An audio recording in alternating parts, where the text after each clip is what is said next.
nomor 5. Bismillahirrahmanirrahim. Wa an Abdullah bin Umar radhiyallahu anhuma qala, Abdullah bin Umar qala, dia berkata, qala Rasulullah sallallahu alaihi wasallam, Rasulullah sallallahu alaihi wasallam bersabda, apa bunyinya? Idza kana al-ma'u qullataini lam yahmil al-khabas wa fi lafdin lam yanjush, akhrajahu al-arba'ah wa sahhahahu Ibnu Khuzaimah wal Hakim wa Ibnu Hibban. Nah, itu konteks atau matan hadisnya itu idza kana al-ma'u qullataini lam yahmil al-khabas. Apabila air itu ada sebanyak 2 kula atau lebih, maka itu tidak akan najis, najis lagi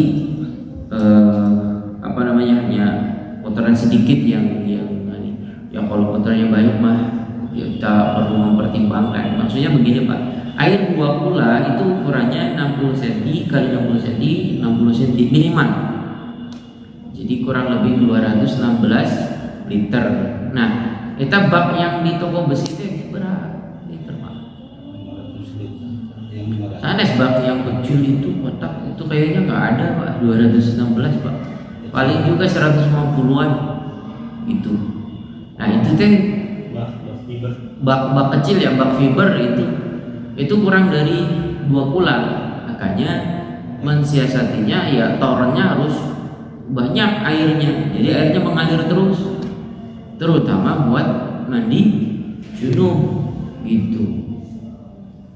Maksudnya paham nggak Pak?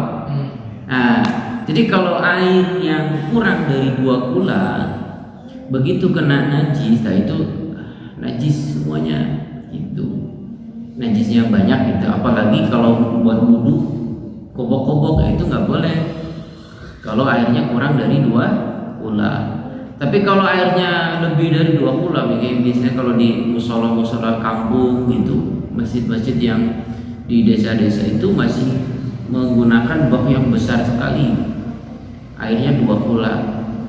Ya itu boleh wudu itu kalaupun ada yang kurang seret karena mustakmal ya mangga ya. Tapi sebenarnya kalau lebih dari 2 kula itu wudunya ini langsung gitu boleh, seperti Bapak wudu di pantai atau di laut itu kan banyak luas ininya airnya. Nah kalau bak-bak yang kecil yang fiber kecil itu sekiranya kurang dari kulatain itu ya, yang penting air dari toren itu mengalirnya deras gitu. Pakai selang gitu. Mau apa? Pakai selang jadi nggak masuk buku. Boleh diciduk, boleh diselang, pakai selang. Ini ada hadis berikutnya yang penting. Wa an Abi Hurairah, ini hadis nomor. Wa an Abi Hurairah radhiyallahu anhu qala Rasulullah sallallahu alaihi wasallam, la yaghtasil ahadukum fil ma'i da'in wa huwa junubun. Jangan kalian itu mandi, ya salah satu di antara kalian itu mandi di dalam air yang diam, dia dalam keadaan junub. Jadi kalau yang biasanya di rumah ada bathtub gitu ya, itu kalau airnya diam jangan langsung kejebur gitu. Ya lebih baik pakai ciduk, gayung atau pakai shower yang airnya mengalir deras gitu, karena dikhawatirkan ya ketika kita masuk ke kamar mandi kaki kita nginjak najis. Ya punten ya, walaupun kondisinya basah atau terus di sisa-sisa alat kelamin kita masih ada sisa-sisa najis, begitu gejluk najis semua ini. Jadi kalau keadaan junub ya mandinya pakai bak. Wali muslimin min wali Abi Dawud wa la yaghtasil fihi minal janabah. Janganlah kalian salah satu di antara kalian mandi di dalam air yang diam itu dalam keadaan junub. Sama ini konteksnya. Hadis nomor 9, wa an rajulin, dari salah seorang laki-laki sahabat Nabi sallallahu alaihi wasallam yang menemani Nabi sallallahu alaihi wasallam. Qala, dia berkata, naha Rasulullah sallallahu alaihi wasallam, Rasulullah itu mencegah at-taghtasil al-mar'atu bi fadlir rajul, Yaitu apa? Istri itu mandi dari sisa airnya suaminya. Atau ar-rajulu bi fadlil mar'ah, laki-laki ya suami mandi dari sisa air kobakon, air berendamnya istri. Wal yaltarifa jami'an, dan hendaklah mereka itu ciduk ya, enggak pakai gayung. Jadi intinya ya akhrajahu Abu Dawud wa Nasa'i wa isnaduhu sahihun. Jadi intinya itu kalau dalam keadaan junub hendaknya jangan mandi gejlung gitu ya, berendam bener Pak bahasa Sunda ya, berendam gitu, jangan mandi berendam kalau airnya pas-pasan 2 kula, apalagi kurang dari 2 kula. Pertanyaan, kalau gimana kalau di dalam kolam renang? Lihat dulu kolam renangnya kayak apa, apakah airnya mengalir atau airnya diam gitu. Kalau yang di kolam renang sini saya kurang tahu ya, yang sekitaran sini atau di Bandung mungkin hanya di sirkulir saja, hanya diputar saja airnya. Tapi kalau di beberapa tempat wisata ya, seperti pemandian pegunungan yang air panas lah, atau air dingin gitu ya, yang dekat sumber air, dekat sungai, itu biasanya kan ngambil air dari atas kemudian dialirkan masuk ke kolam renang pakai saring yang untuk menyaring daun-daun ranting-ranting dari pohon, kemudian mengalir ke bawah.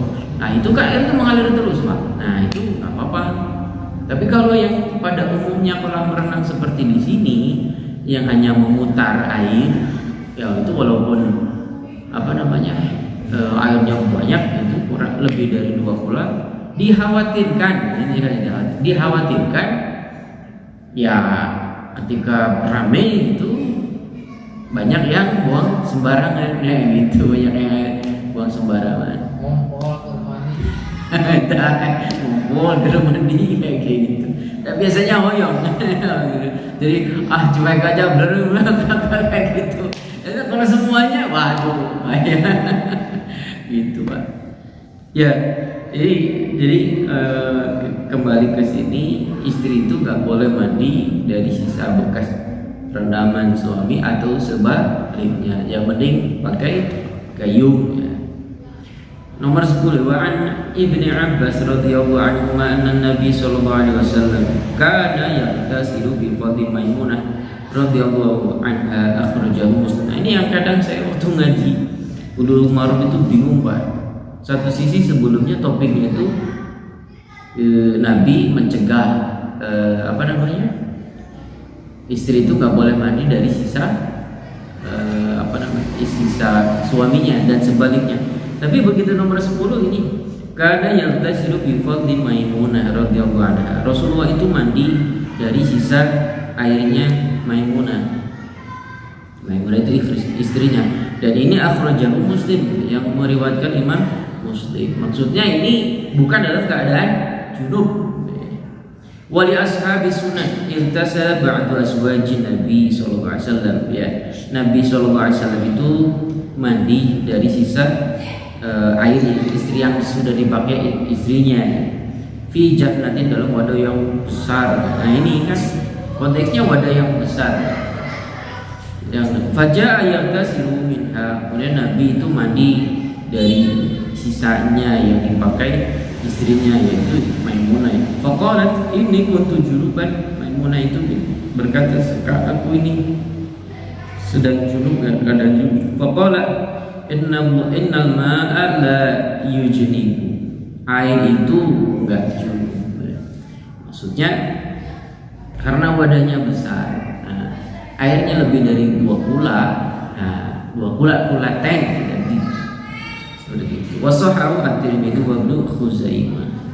Yang jelas pada intinya begini Pak, intinya adalah kalau sekiranya masih bisa mandi ya dengan cara menciduk, ya mandi pakai ciduk saja gitu.